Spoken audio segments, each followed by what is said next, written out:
Hello everyone, this is Professor Maloney, and today I'm going to be creating a recording on Chapter 5 or Unit 5, and this particular chapter is now getting into repetition structures. Repetition structures are perhaps the most important thing. You know, I say that a lot because literally in programming everything is important, but repetition allows us to do a lot and with less input than we otherwise would need. As an example, repetition is, of course, first of all, let's talk about what it uses. Repetition uses loops, and loops allow you to just literally, as the word says, loop around an expression. As long as the expression is true, it's going in the same path, okay? And it might be adding numbers, it might be displaying numbers, it might be searching for characters in a string. But whatever it's doing, it does it until the loop ends. So we get to control when the loop ends depending on what we're trying to accomplish, right? So this is a very, very, very important chapter. It's also a really cool chapter because you're getting to move on now to things that can speed up what we're trying to do in programming, and actually to use less variables in doing so. All right, so let's get to it. We're going to be using PowerPoint for this, of course, which remember I call death by PowerPoint, but as always I'll be talking about it more from the first slides and then just go to the others just to catch things that perhaps I didn't mention. But very, very important information. All right, so I'm going to go ahead and share my screen and then we're going to go from there. Entire screen, allow. All right, so I'm going to go over to the content here, and I want to go into our PowerPoint files, right? And I want specifically Module 5. Okay, and so that's fine. Let it download, let it open.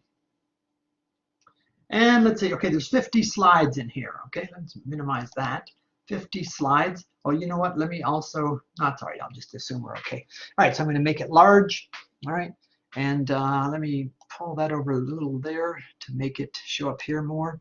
And now do my function 5. And here we go. So chapter 5, structures, control structures. And it's saying 2, and that's because it's repetition. If you remember the other ones, what we did in chapter 4, we did if structures, and we did switch structures, and they are very similar in terms of allowing us to decide what we want to do, whereas in the sequence structures that we did at the very beginning of the class in chapters 2 and 3, we started at line 1, and if there were 38 lines in the program, you'd go from line 1 to line 38 and then stop. With chapter 4, we learned that we can then say if something is true, or with a case determine if it's true, and then either go back to the start or go somewhere else or skip a particular statement. And now we're going to continue that, but going into repetitions. All right. All right. So again, we're talking about a lot of material, but hopefully it'll make some sense to you. And obviously, as I've said with every other chapter overview thus far, so you start with my video here, right, where I'm talking about the PowerPoint slides. Then you go back and actually review the PowerPoint slides. I just showed you where they are. There's a folder in the left content navigation menu in Blackboard, and you just click the PowerPoint files.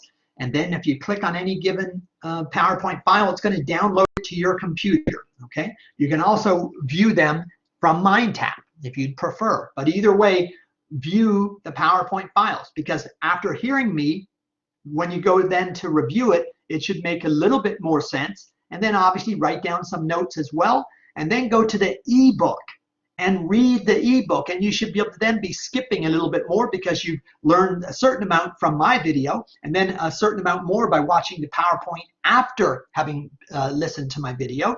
And remember, with the video, of course, you can stop, start, stop, start, right? So you can take breaks and stuff, and you can go back to review things that maybe you didn't quite catch and go from there, or perhaps I didn't quite explain that well, and you go back and try to figure it out. So Anyway, learn about repetition. So repetition is looping. And what we want to know is how are we going to create loops and what kind of loops we have in this particular chapter. So we're going to use a while loop. We're going to also explore how to construct and use different types of loops that are within the while structure. One, we'll have a counter control. A counter controlled loop, basically it starts at a particular number and it increments, usually by the number 1, and then for each iteration of the loop. So it'll go through something, let's say 10 times. All right, so while and go through a statement maybe 10 times. That's a counter controlled. We have a center controlled loop as well. And in this one, there's a test in the condition. And usually with these kinds of loops, the sentinel controlled, we're using like C input statements from the user, and we're comparing what they entered against the condition or the expression in the loop to determine whether the loop continues or not. All right.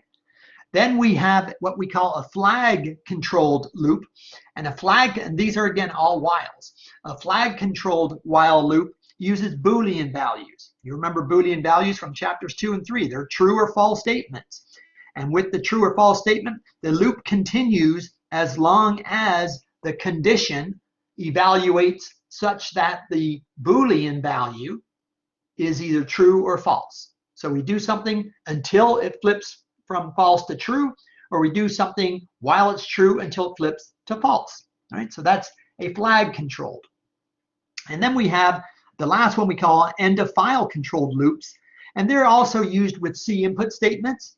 And in this case, though, we're normally looking for something like no reply by the user. You know, so like we're doing C inputs and the user's inputting a number, 10, 12, 14, 16, 18, you know, whatever we're doing, or perhaps it's characters in a string. And if the user doesn't input something, or perhaps they input a number 0, or they input a space bar for a char type end of file character. So something like that, and that would then stop the program. Then we have the second type of loop, which is a for loop. And a for loop is very similar to a while loop. As a matter of fact, every loop we can create as a while loop, we can also, for 99% of them anyway, create a for loop for it. And conversely, for every for loop we create, we can also flip them 99% of the time into a while loop. So sometimes you're going to have your choice. Do you want to do a while loop or do you want to do a for loop? And of course, just like I did with chapter 4, where first I had the overview video, and then I told you I was going to have a video demonstrating specifically if statement structure, and then another video demonstrating a switch structure. Well, in this chapter, in addition to today's overview video, for the next class session, I'm going to have a video where I demonstrate a while loop, and I'll probably include at least 2, if not 3, of the types: the counter controlled, the sentinel controlled, the flag controlled, and the end of file controlled. I'll demonstrate at least 2, if not 3 of them. And of course, again, you read the book, you look at the PowerPoint, and you will see them. Plus, you get to Google them all, right? And then similarly, I'll do another video on creating a little for loop for the class. Then there's also a do while loop. A do while is a while loop, but it just means that in this particular case, when it starts with the word do, you're doing something. So that means you do it at least one time, period. Then the while is after that statement. So while a while loop, you're immediately at the condition. So it may never run. With a do while, you must do it. Well, the program must do it at least once because you're doing something, and then you have the while. All right. So that's basically what we're going to be talking about here in this chapter. So let's go down to the next page here. So examine break and continue statements. So we were introduced to the breaks in the last chapter. If you recall, I mentioned that every time we used a case structure, well, really the switch structure, but with case statements, that you needed to set up a break so that at the end, when a particular break was true, that meant the other breaks wouldn't be true. So you want to always have a break. Well, you can also do breaks in loops. And the only difference between a break and continue is that a break is going to end the program with a continue statement. it's going to just go to the next iteration. So it'll skip perhaps a statement or two or three if you want to, and then it'll continue at the next iteration of the loop. All right, so that's all good. And we want to also talk about, how to avoid problems. Obviously, bugs are always problems in computers, and I'm going to make sure that we have an error, in the programs I create, or a couple errors or a few errors, just so we can then fix them, right? And debugging loops is also very important. It's just a matter of making sure that we put down some COOT statements to verify what certain program output would be. And we do that with what I always call a test case, right? So if you're wanting to test something, then you want to put the output for that test, and then you have already tested it to know, though, that that is the right output. And you normally want at least 2 or 3 test cases, and each of those 2 or 3 test cases are going to cover different aspects of what the program is supposed to do, so that you verify the output as being good or bad, all right? So then, what is repetition for, and why do we need repetition? So repetition, imagine if you're going through a tape, or you're going through a file, or you're going through a database, or you're going through an old paper entry system, where you're just literally looking at either dozens or hundreds or thousands or possibly tens of thousands, possibly millions of records. You could never code a program to do that in an efficient way unless you used loops. Loops are so fast, okay? So repetition allows an efficient use of variables. It is possible to input, add, and average multiple numbers while using only a limited number of variables. So up until this point, basically, if we wanted to, well, let's just read the next statement. So consider the code to determine the average number of calories burned each day doing regular exercise.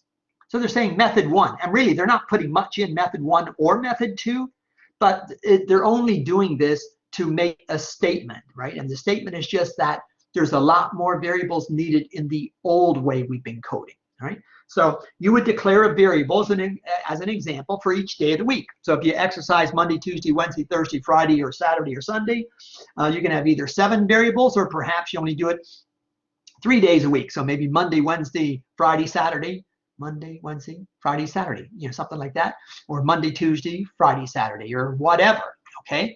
But you need to have a variable for those days of the week. And then you have to have a value for the calories burned that day. Then you need to also make sure that you're summing those in another variable for the total calories for the week. And then you want to make sure you can get an average calories, so you have an average variable as well. So that's a method. Another method would be to create a loop that's just reading a number into a variable. So that means it's using it with a C input statement. So you might say something like, how many days did you run this week? And you have a variable to represent that number. And then you can either do a for loop or a while loop, which puts that counter as the number. So if you ran, let's say, or you did exercise on 4 days for the week, then you would have, once it gets to 4, you're done. But to get to 4, you're looping, and the one variable can be calories burned. And calories burned plus equal calories burned would be a way of using the same variable, but to get the same, get a new number every time. And it doesn't have to be 4 or 7. It could literally be, let's say, it could be for a month. So instead of having, days of the month where you have 30 or 31 days, maybe you ran 15 days or exercised 15 days, or maybe 20, or maybe 8, or whatever. So rather than complicating life, you just have a loop that covers what you're trying to get done. And you may have as few as 2 or 3 variables needed to do all of that. All right. And then obviously that's just for an exercise thing. For work, which is more of the things that are used in the real world, loops are allowing you to go through to check either all the sales and then turn that into a total sales for the day. All right. Or take all the daily records and turn them into either a weekly or a monthly, by again, though, using a loop where you're not having a day record. You're just throwing in those numbers into a grand total for the week and capturing the information that way. So there's a lot of stuff we can do with loops. They are absolutely amazing. Okay, so a while loop is one of 3 repetitions, right? We said a while loop, we said a for loop, and then we said a do while loop. Okay, syntax of the while statement. It's just a very, very, very simple thing. It's while. And just remember when we did if, this is just a chapter ago. We did an if statement where it was the same thing. We had if and then an expression, right? And we also had switch with an expression. And it's the same spelling here where it's lowercase while, it was lowercase if, it was lowercase switch, and that's what we did. So here in terms of with a while loop, the expression can be simple or compound, or we can have a compound or simple, statement. Remember I introduced the ampersands as what we called logical operators, and you had a logical and, which is ampersand, ampersand, a logical or, which is the pipe character, and the not equal, which is the exclamation equal. Oh, sorry, the not for logical, the not, which is the exclamation. So they're logical operators. And then we did the relational operators, the not equal. We did the equal, equal. We did the less than equal, the greater than, and the greater than equal. So there's 6 relational operators, 3 logical operators, and you can use these logical operators to create compound conditions, which are more complicated than the other the simple statements were just, let's say as an example, while counter less than 10, nice and easy. And then you're just going to count from 0 up to 10 or something. But you may have, getting back to when we talked about I think it was in chapter 3, we talked about a voting system. So you might want to just verify all the people coming in. Are they eligible to vote or not? If they are, they must be at least 18. And they must be registered. So you can have 2 different compound statements, right? Both have to be true for the program to treat them as true. All right. So the expression, as with if statements and switch structures, it's the decision maker. It's a logical expression. And we do that to help us code the program easier. The statement is called the body of the loop. The parentheses are part of the syntax, and you do not use any semicolons at the end of this statement. Okay, so the expression provides an entry condition to the loop. So the expression is true or false. If it's true, you're going to loop. Got to go to the statement, and maybe the statement is just counter plus equal 1, where it's going to do it, or counter, where you put the value of the counter. Then it goes to the expression again. Then it goes to the statement. The statement after the whatever it's going to put out with the coot statement might then say the counter plus equal 1, or counter equals counter plus 1. Then it goes to the expression again, and then the output, the same coot statement, but the same thing. It just puts counter again. So you don't need to have counter 1 and then counter 2 and counter 3 and counter 4. It's one very counter. It's checked each time, and as long as it's true, then it's going to go and do the statement. Otherwise, it'll go to false, where it's probably going to end the program. Okay. So the expression provides an entry condition to the loop. The statement, which is the body of the loop, the statement can be several things or not, continues to execute until the expression is no longer true. Now, one thing with loops is there can be an infinite loop. And an infinite loop is one of these things similar to a logic error, which I've talked about in the first 2 or 3 chapters of class. I mentioned logic errors specifically with the case of having buttons for English, for Spanish, and I said for Creole, right? If you push the Creole button, you don't expect the coot statement, we'll say for here, to be written in English or Spanish. Or if you click the Spanish button, you don't expect the coot statement to be written in either English or Creole, right? You expect it based on whatever. Otherwise, it's a logic error. The program won't stop. So we need to be well aware of logic errors. So with an infinite loop, we're not incrementing a counter. So if you think about it, you have a counter and you assign the value, let's say 2 to the counter, all right? And then it goes into the loop, and then the loop says, while counter less than equal to 10 perhaps, okay? And then coot less than counter, meaning just put the number, and you're wanting it to go up to 10 because it said less than equal. But if you don't increment the counter, then it's going to always be 2, and it'll be 2 blah, blah, blah, blah, blah, thousands of times. It can shut the computer down and especially if it's an old rag of a computer, and that is not a good thing. So infinite loops continue to execute endlessly. All right, so here's an example now of a while loop demonstrating the repetition structure. So you have a counter. In this case, we're just going to say that int I equals 0. Call that the counter. All right. And then you're saying while I is less than or equal to 20. All right. So this is a while, not a do while. All right. So this is the first while. So while I less than equal 20. Remember, this is a expression, right? Which means there's no semicolon at the end of it. There's nothing in here except the expression. And then after it, we put our opening and closing curly brace, and the statement only goes in here while it's true. See, the difference with the if and the switch is, well, let's just say with the if and the switch, depending on how we code them. But basically what I'm trying to say here is that if the number starts at 0, which it does here, and it's going to go up to 20, then that means we're going to have 21 iterations of numbers. It would go 0, then 1, then 2, then 3, all the way up to 20.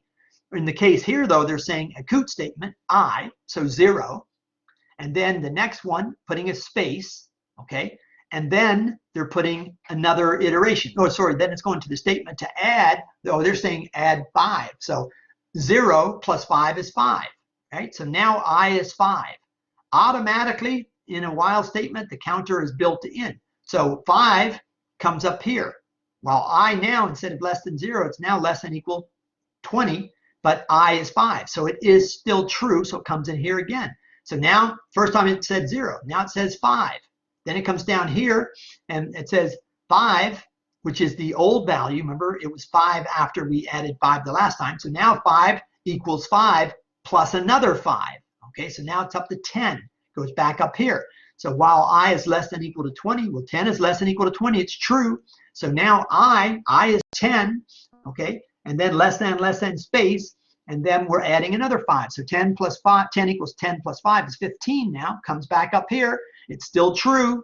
So it comes down here. It's now 15. So 15, a space, and then it comes down to 15 equals 15 plus 5. That's 20. It's still true because 20 is not less than 20, but it's equal. So less than equal 20 is still true. So then it comes down here. So we had a 0, then a 5, then a 10, then a 15, and then a 20. And here's the output. 0, 5, 10, 15, 20. All right. So the variable I is called the loop control variable. I normally just call that a counter. All right. But that's what that is. So it's a pretty simple loop is the bottom line. So now it's saying consider the following C++ program segment. So I is 20 now, 20. So while I is less than 20, all right, less than 20. I is 20 while it's less than 20. COOT 20 space I equals I plus 5. So 20 equals 20 plus 5 is 25.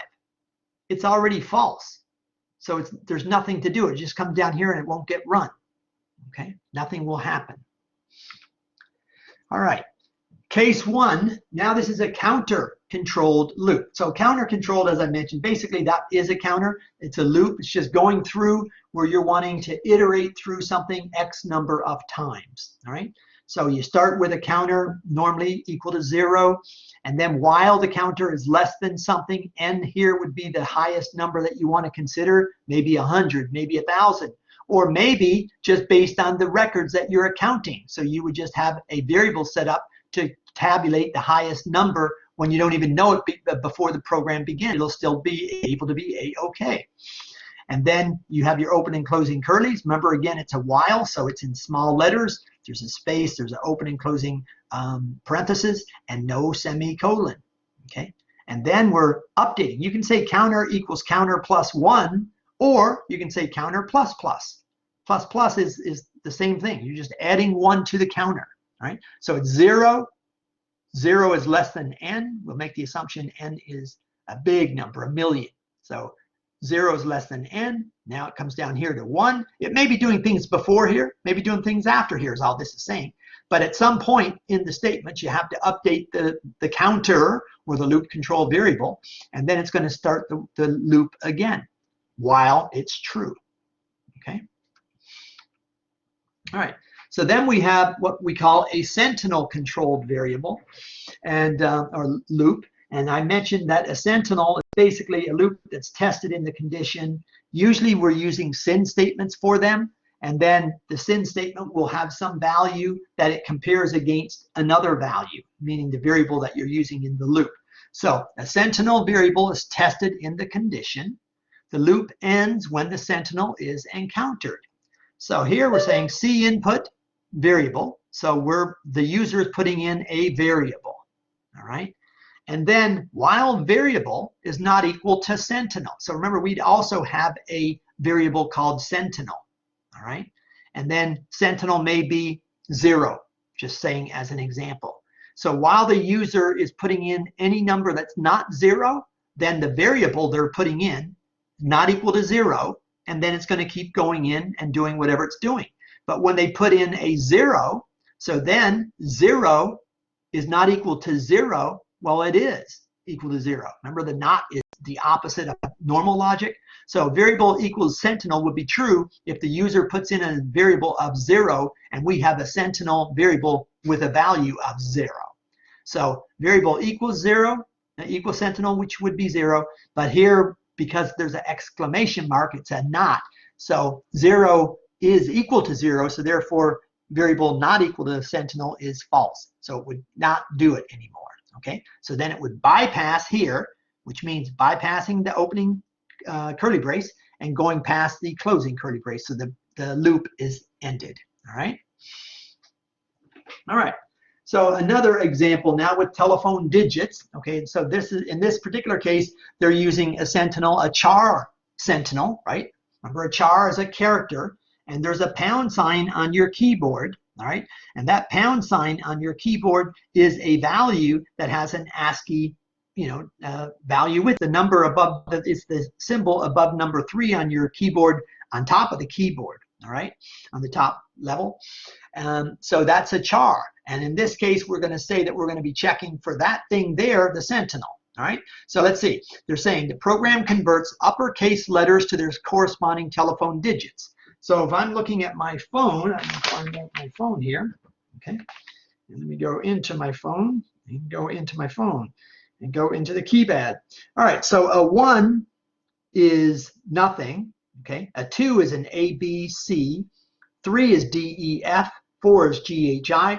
So those values there, and we can use a loop to go ahead and verify which of those are going to be values based upon what we're going to be using in the loop.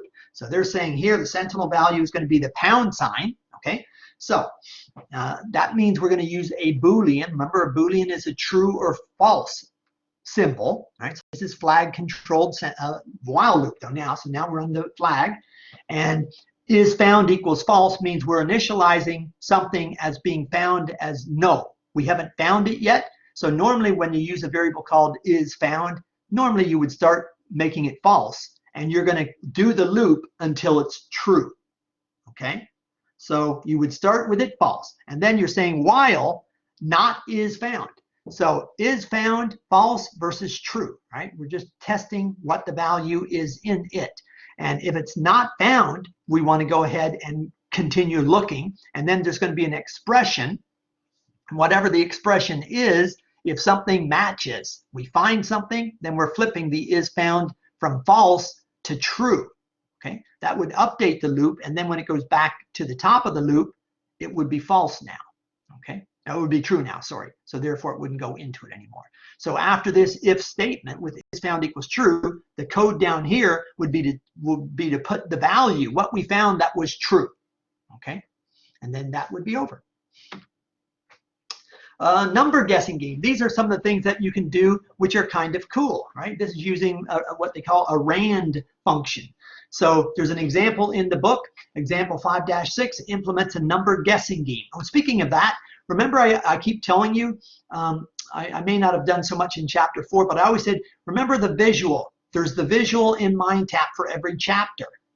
So, and I think I actually told you in weeks 1, 2, and 3, I would be talking about that every week. And I didn't talk about it with chapter 4. I meant to, okay?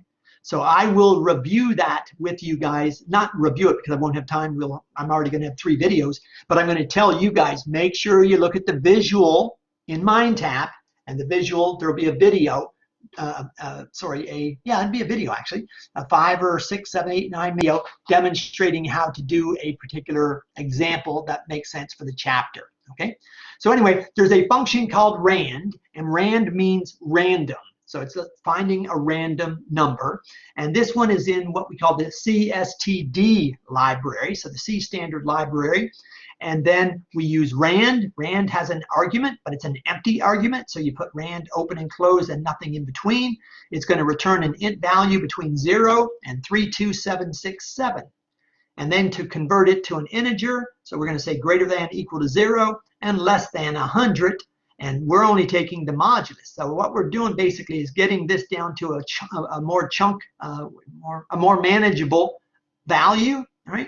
So we're saying it's greater or equal 0 and it's less than 100, and then we can just take the modulus, meaning the remainder, to figure out what that number is. Okay, so this is a very, very, very good thing, and I believe they're going to actually demonstrate here. No, they're not actually, but I think it is in the chapter. All right, and then an end-of-file controlled while loop. They normally also use C input statements, and this is where when you come to no more numbers either entered by the user won't put anything in, so the C input statement would be empty, in which case that would be determined to be an end-of-file controlled character, or the logical value can determine if there is no more input by, again, using something like a 0 or the space bar. Whatever one your variable is set up for. If it's the space bar, then obviously you're going to have it set up with a char, and the char is a single quote space single quote. If it's no input at all, then you can use a flag, and the flag is either true, false if there was any input for that particular value. Okay. All right. So to use an end-of-file controlled while loop to find the sum of a set of numbers. So here they're starting with sum as 0s, and they're having also an integer named num. Sin is taking num from the user, and then while sin, what this means is while there's input, while we're getting numbers from the user. A loop is continuing. So if the user, so in the program, all right, we'll have sum equals sum plus sum, C in. So it's always going to stop for C in for the number. So if I'm the user, if you will, and I put in 5, and then I put in 6, then I put in 2, then I put in 8, it's always going to keep coming back. If I don't put one in, then it's going to end the program because there's no input, right? So add the number to sum. That's just because we want to keep adding up all the numbers that were entered. And when we don't get any more, then we have sum equals and whatever sum is, okay? That's called a end-of-file, EOF. So the function EOF can determine the end-of-file status. In chapter 3, we used out streams and in streams. Remember, output and input. So I stream, O stream as part of the file stream header. And then here they're just saying that there's an end-of-file built into iStream, which means you would need the file stream header. And then it's iStream, whatever the variable name is, .eof. Okay, and that would be typically used through a C input statement. The expression in a while statement can be complex. So we talked about complex statements last chapter. Remember, that's the ampersand, ampersand. So in this particular while loop, it's not a simple expression. It's a compound. Compound means at least 2 things have to happen. So here they're saying while number of guesses is less than 5 and not is guessed, which means they didn't guess the number. Okay, so while number of guesses less than 5, ampersand, ampersand, and then not is guessed, and then you're going to put, obviously, probably you guessed, and then whatever they guessed, let's say 2, and that is not the right answer. Something like that. And then when they get the right answer, then we'll go ahead and the right answer, or we run out of guesses. Okay, so it's going to happen while the number of guesses is less than 5. So they're not starting with less than equal. So if the counter for number of guesses starts at 0, then we'd have 5 total guesses. That would be true. Well, number of guesses less than 5 would be 0, 1, 2, 3, 4. But with an and, it could be guess 0 and not is guessed. So remember, is guessed is true. So not is guessed, you say, then is false.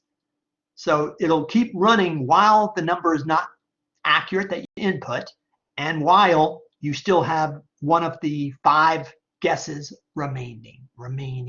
Okay. All right. Now this is a little bit more complicated, Fibonacci, but I'll give you guys, I'll give you an example code. I may even do it as another video. I'm not really sure, but I will give it to you. But let me just talk about this stuff a little bit. Now it's got a few slides. So, but again, I'd rather just do it from this one because it gets kind of complicated, and seeing these kind of numbers can be very confusing. But basically, what a Fibonacci is doing, a Fibonacci sequence typically is going for a while, where what you're doing is this. You take the first 2 numbers, okay, and you add them up, and the sum of these 2 numbers is then placed here. So with 1 and 1 are as the first 2 numbers, 1 and 1 equals 2. Then to get the next answer, you take, instead of the first 2, now it's the second and third. So 1 and 2 is 3. Okay. Once you get 3, you take the next 2. The next 2 is 2 and 3. Okay. So 2 and 3 is 5. So now the next 2 is 3 and 5. 3 and 5 is 8. The next 5 and 8 is 13. The next 8 and 13 is 21. The next 13 and 21 is 34. So in other words, with a Fibonacci sequence, which is widely used in programming tests, if you're going to be hired for a company for a programming job, there's a chance that you'd have to do a Fibonacci program, which basically means you're just adding up 2 numbers. So if you had, let's say, num1 and you had another one, num2, you'd have to have another one called, let's say, total num or answer or whatever. And what you would do is assign the first user input to num1, the second user input to num2, and then once you get the total, so let's say total would be num1 and num1 plus num2, then you'd change num2 to num1, okay, to get the next number that the user inputs, and then have that one as num2, and then revise total to being, num1 and num2, but now num1 and num2 have changed from 1, 1 to 1, 2. Okay, see, it's complicated, but you only need 3 variables. 1 for the first number, 1 for the second number, 1 for the total.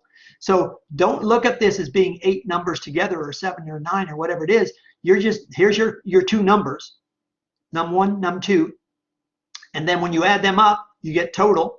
So this is now total.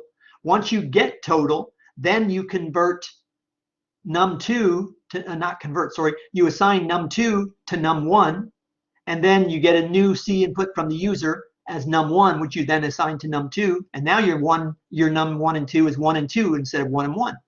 And then that's added, and it gets 3. Then you assign num2 to num1. The next one they input to num2. So again, you do 1 and 2, but now it's 2 and 3. And then 5. So you can probably see it a little bit there, but remember to Google it as well. But in any event, so now this is doing it mathematically. So let's see. So given the first 2 numbers of the sequence, say A1 and A2, nth number obviously in this case, we don't know what the nth number is. Maybe they want to make it 10, maybe they want to make it 20, whatever it is. But the answer for the formula is AN equals AN minus 1 plus n minus 2. All they're saying is you're taking this value here, okay, and this value here, and you're minusing the current values and moving it. It's not, to me, it's not as clearly stated as the way I just, of course, I'm not bragging on me. This may be more complicated to you, but let me say one more time. So we have 2 numbers, num1, 2. Num1 plus num2 equals this one, which we're going to now call total. So once we have total, then we assign num2 to num1, meaning num1 equals num2. Just that's that statement. So now num2 we have to get. Num2 is the new one from the sin. So CIN, num2. Okay. Then we have num2 as, we'll just say it's over here now, 3. Okay. This one, 3. And then that means this one here used to be 2, which is now reassigned to 1.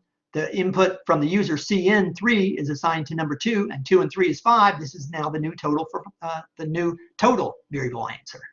Okay. Once we get that answer, we have 2 for num1, 3 for num2, 5 for total.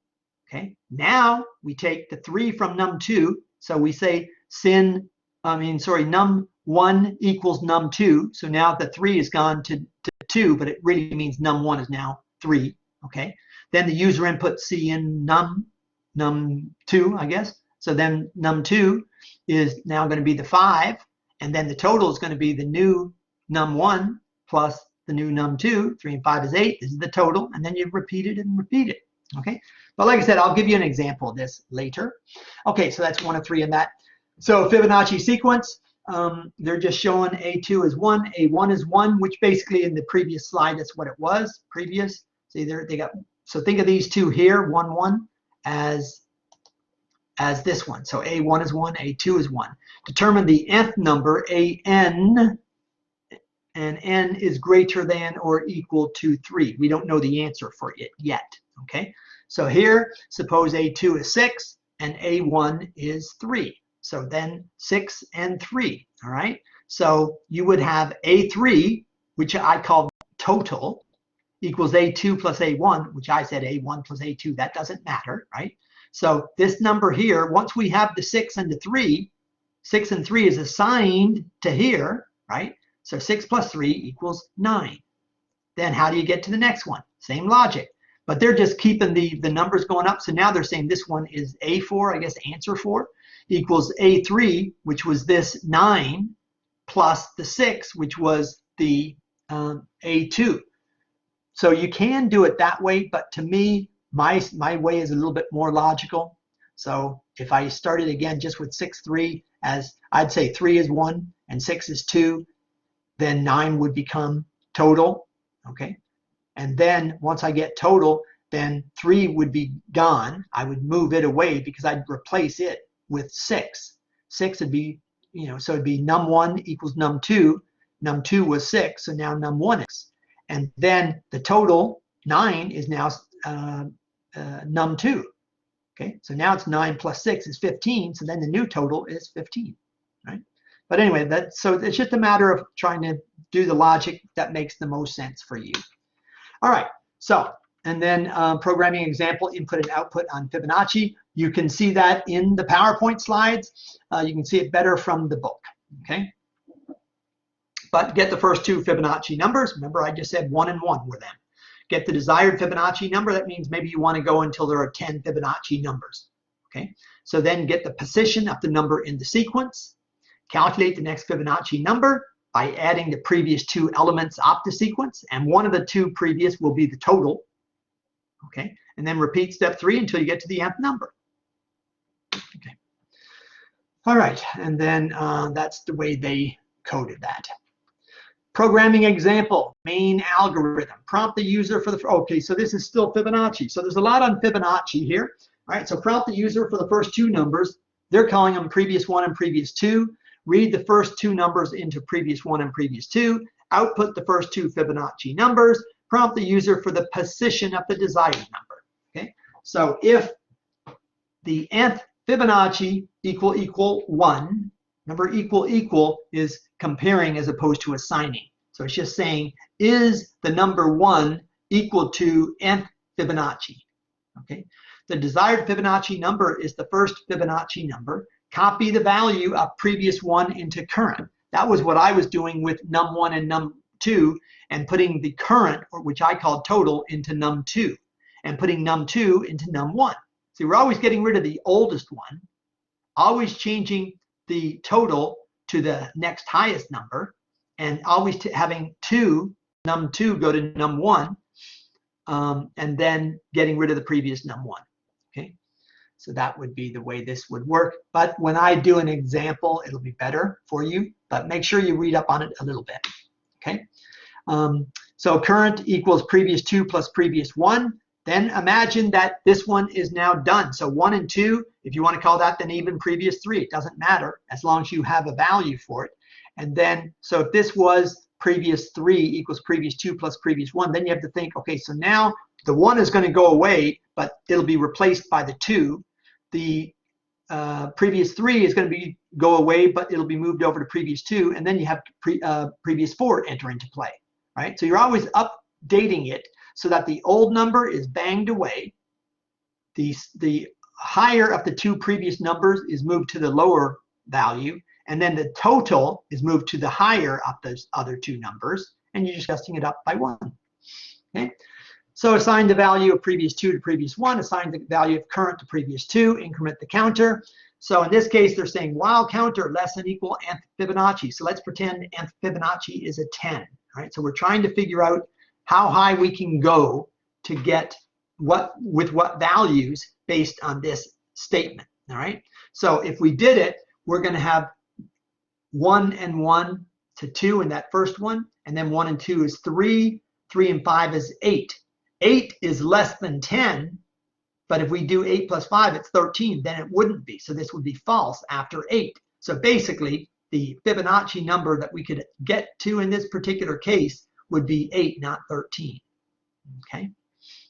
All right, so the next type of loop that we have is the for loop. Now the for loop is statement-wise different. It's way different. You'll notice, well, so let's talk about the similarities first. So it's similar if, similar with else, similar with else if, similar with switch, similar with case in that everything is lowercase, and then with while, all lowercase, similar in that there's an open and a closing parenthesis, similar in that there's no semicolon at the end of this, what we call expression, okay? But what's way different is there's an initial statement, semicolon, like counter equals 0, okay?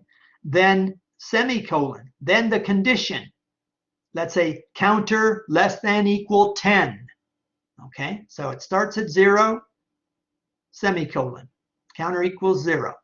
Here, counter less than 10. And then the update statement, typically counter plus plus or counter plus 1. Okay, so 0, then it goes to 1. 1 is less than 10. Goes to the next one, goes up now to 2, comes back over here. It's 2. 2 is still less than 10. Goes over here, goes up by 1 more. It's 3. 3 is less than 10. It's still true. Comes over here, updates to 4, and it does this. So it's the same premise. Right? I mentioned while loop and for loops for 99% of occurrences, and it may literally be 100%, but they're the same. Okay. So initial statement, loop condition. In this particular case, if we're going for true statements, then they're updating, meaning this is where the counter is taking place here. The statement is just verifying whether it's still true. It's true when it comes over here. And then the statement is what it's looking at. So something less than something, and then you update based on what you're going to do after that. Okay. So here for I equals 0, semicolon, because these 3, there are 3 required arguments in for 3. 1 is the initial value. Okay. So call this counter equals 0. And then this one is what we're going to be looking for. Is 0, in this case, less than 10? Yes, it is. And then what are we doing? Well, I equals I plus 1, or I plus plus is the same thing. It just adds 1 to the counter. Okay. And then what are we doing here? We're putting coot, and then we're putting, I know I said counter, sorry, I. So we're putting 0 because I starts at 0. So coot 0, and then we're doing a space bar. Okay. And then we're not doing an end L or a backslash N on this coot row here. So that means everything is going to just be going from left to right. Okay. So while it's true, so the number 0, then there will be a space, then the number 1 going from left to right. Then it comes up, the number 2. Okay. 2 is less, it's true. Go up another one, but have your 2, put a space. So it's going to go 0, 1, 2, 3, 4, 5, 6, etc. Okay, all separated by a space, but it's going left to right. If we wanted it to go up and down, we would just put an end L here or a backslash N here after the space as well. Okay, actually you wouldn't need the space then. So you could just do an end L up here in this first line, and it'll go to a new line, if that's what you'd rather do, right? And it's important to understand the difference between going horizontal, which is left to right, which is what this program would do, versus vertical. Because again, on the test, assuming there's something with a loop, it's probably going to be, you're going to probably be told to do it either vertically or horizontally, you know, and have the output look that way. Excuse me.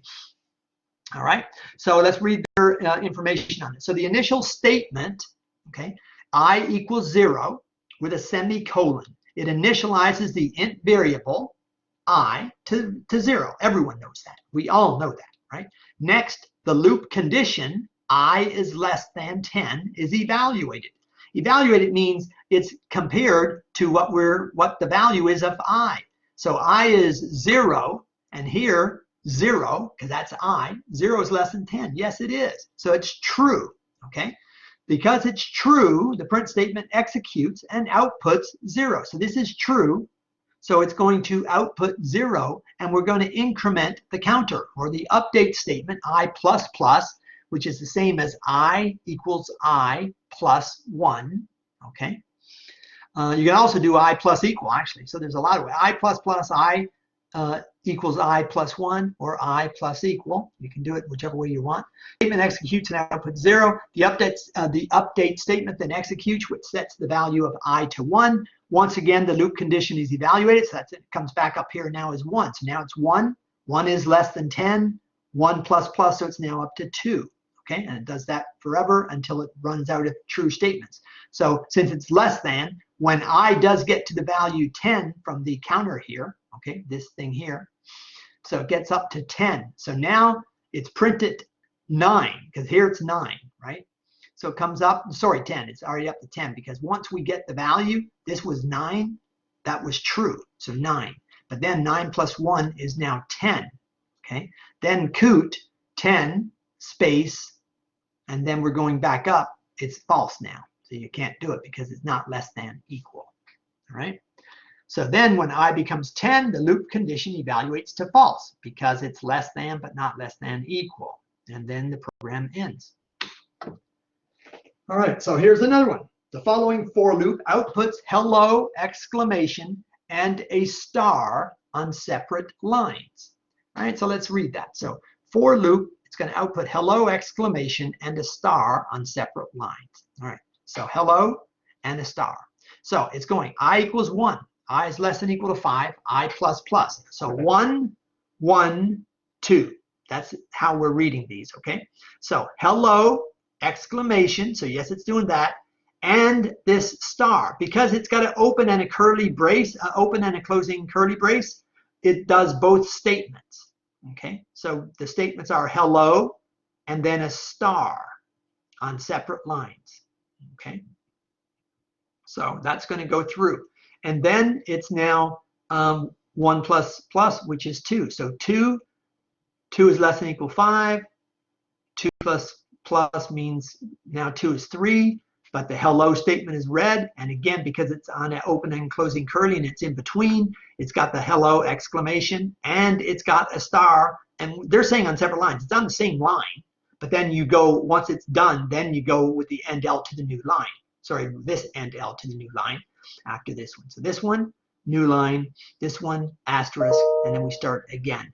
Okay, now let's look at the difference between 1 versus 2. I don't know why they didn't put the output on 1, but anyway. So on number 2, it's consider the following for loop. Same thing, for I equals 1, I less than or equal 5, I plus plus, that's exactly the same. Coot, hello, exclamation, less than, end L, coot, double quotes, asterisk, double quotes. It's exactly the same, end L, exactly the same. But this one, because it doesn't have it doesn't have an opening and closing curly. I told you always have opening and closing curlies on everything. Technically you don't have to, but what's happening in this case is it's reading the first, this one here, it's reading the hello, okay? And the hello then goes down to the new line, so it's hello, and then it's hello, and then it goes to the third line, it's hello, goes to the fourth line, it's hello, Then it goes to the fifth line, it's hello. After the fifth line, then that's done. Then it comes and puts an asterisk under it because it's after an end L, okay? So the asterisk is under it. So it's not 5 asterisks. Here, it's 5 asterisks in the top one, okay? All right, so here, saying the following 4 executes 5 empty statements. So I equals 0, I less than 5, I plus plus, coot, asterisk. So the semicolon at the end of the for statement. Remember here, for is correct. It's lowercase.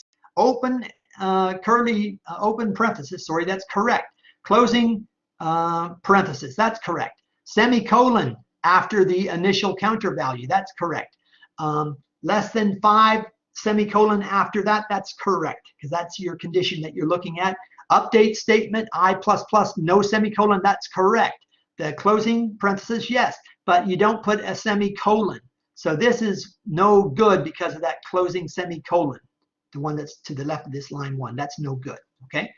And then the coot, asterisk, and L. So that's why that thing is no good. Now, another one's saying the following is illegal, but it's an infinite for loop. So what it's saying is syntactically, this is correct because you do have to have a semicolon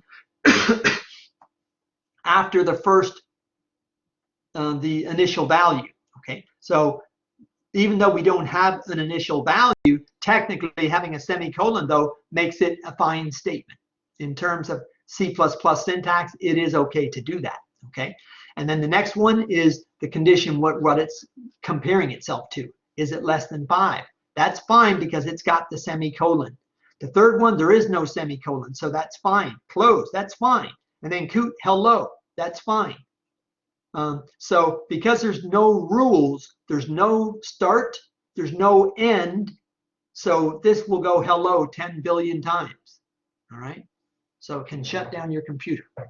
All right, all right. All right, so another with for loop. So here, okay, yeah, you can also go backwards. Normally, you know, we'll only talk about incrementing. Incrementing is what happens in, we're here, this is an increment. I plus plus means add 1 to I, okay? So add 1 to I. This thing here, I minus minus, that means decrement. Decrement means take away. So in this case, we're going to start at 10 rather than start at 0 or 1, okay? And we're saying, is that in fact greater than or equal to 1? Yeah, 10 is greater than or equal to 1. So this is the initial value. This is the condition. It's true. And then we're taking 1 away from 10. So then it's going to be down to 9, okay? So 10 is the first output. Then it's now down to 9. 9, is that greater than or equal to 1? Yes, it is. It's true. Then we're going to say 9 minus the 1, so it's down to 8. But in terms of the output, the coot is putting itself right here before we get to the next line of code. So it's going 10, 9, 8, down to 1. Now look at 1. So I equals 1. I is greater, 1 is greater than or equal to 1. Yes, it is. So it's still true. That's why 1 is okay here. But we don't have 0 because 0 would not be true. Pretend it's now 0. So 0 equals 10. 0 is greater than or equal to 1. No, 0 is not greater than or equal to 1. So it's false. So right, this is no good. Okay? Okay. All right. I don't know how far I've been going here. I hope we're okay time-wise. I'm probably going to stop it really and let you guys. I'll finish this looping structure and then I'll real quickly go to the quick review stuff at the end to make sure that you read it all. So you can increment the loop by any fixed number. In the following for loop, the variables initialized to 1. At the end of the for loop, I is incremented by 2. This for loop outputs the first 10 positive odd integer. Oh, okay, okay. So this one is just going to do 1, 3, 5, 7, 9, 11, 13, blah, blah, blah. Okay, and this is actually cute too. On a programming exam, or not exam meaning in this class, but if you're being tested for something programming, I mentioned Fibonacci is possible to have to do. It's also possible that you'd have to just come up with a series of odd numbers or a series of even numbers. That's definitely true, definitely possible. Okay, so that is that. So in that particular case of what they're demonstrating to us right there, they're just showing that the output, well, the input, so we're going to start at the number 1 rather than 0. And when we start at 1, we're going to do, we're checking, is 1 less than 20?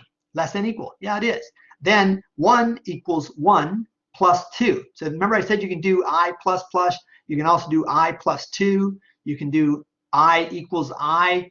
So in this case, 1 equals 1 plus 2, which means it then gets up to 3. Then it's 3 equals 3 plus 2. It gets up to 5, right? So you just see the logic, and what they're doing is just putting out odd numbers. But it's not a fancy thing. All it is starting with an odd number. So 1 and 2 is 3. 3 and 2 is 5. 5 and 2 is 7, right? Like if you start with 0 for even numbers. So 0 less than equal to 20. 0 equals 0 plus 2. So now it's a 2. Then it's a 4. Then it's a 6, 8, 10, etc. Right? Okay. All right. Oh, you know what? Do while. Darn it.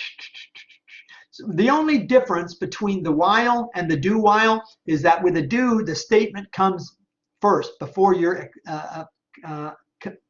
testing it, before you're reading the expression to see if it's true or false. So the only thing that matters on a do while is that, and this is also something that could be on some kind of test, but I don't do multiple choice tests, although maybe on your quiz, actually your chapter 5 quiz for sure.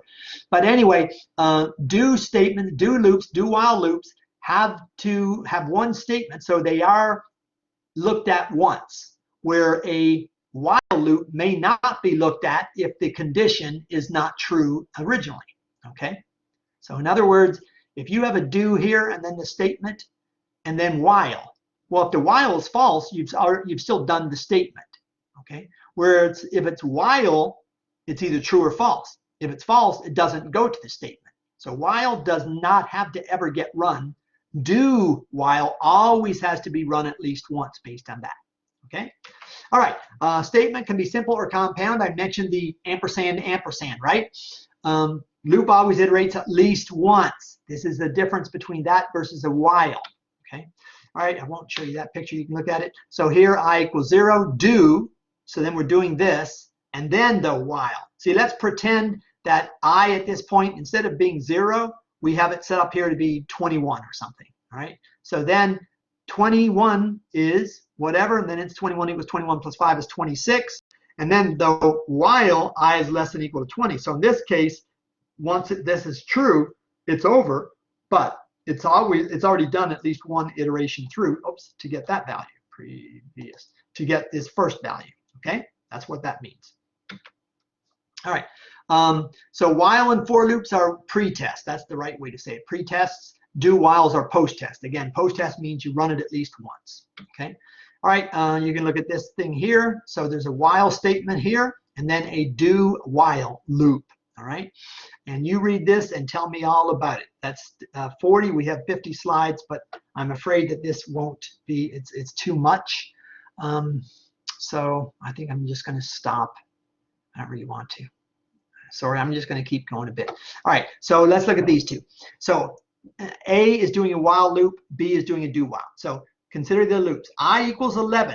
All right, so I equals 11 while I is less than or equal to 10. See, I is already higher than this, so this is false, so it'll never get run. Okay. B, I equals 11. It's the same thing. Do 11. Okay. Space. 11 equals 11 plus 5. So it's 11 equals 16. While I is less than or equal to 10. So the value in the first one it's never going to do anything. So there's no value. But with the second one, it's 11. And 11, this is a statement. So 11, and then it's putting a space. And then 11 equals 11 plus 5. So technically, before we get to the while, the I is 16, okay, because it must execute at least once, even though when you look at the while, it's no good, right? So that's all that's doing, okay? All right, so there's choosing the right looping structure. You can read that, okay? Let's read that too. If you can determine in advance the number of repetitions needed, the for loop is the correct choice.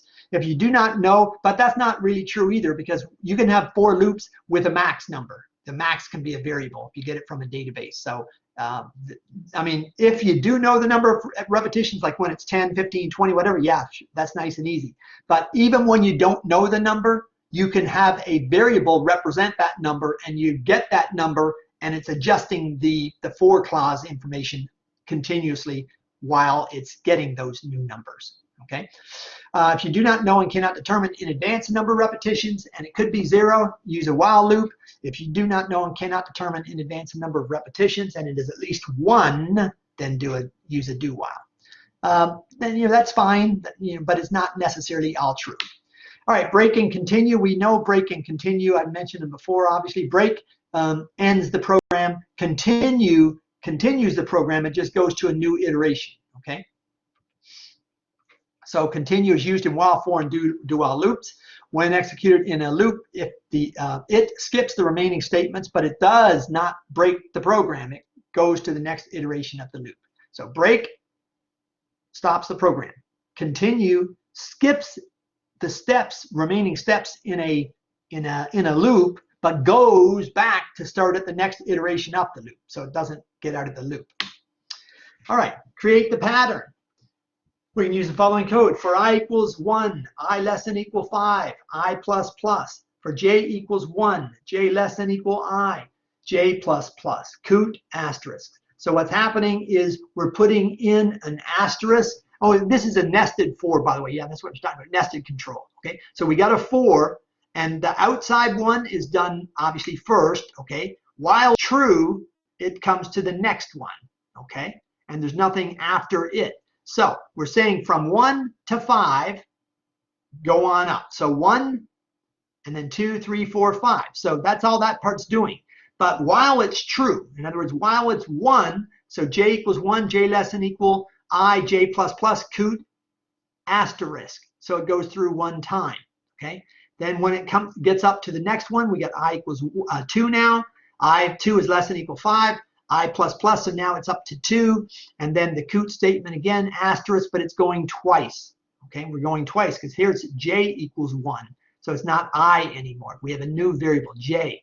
J is less than equal to I, and then j plus plus. So here we're incrementing the counter, the asterisk. That's what's being done. Here it's the number being done. So number, and here we're making j's for these asterisks. So as it's going through the second time, there's 2 asterisks. Because see, we don't have a coot for 1, 2, 3, 4, 5.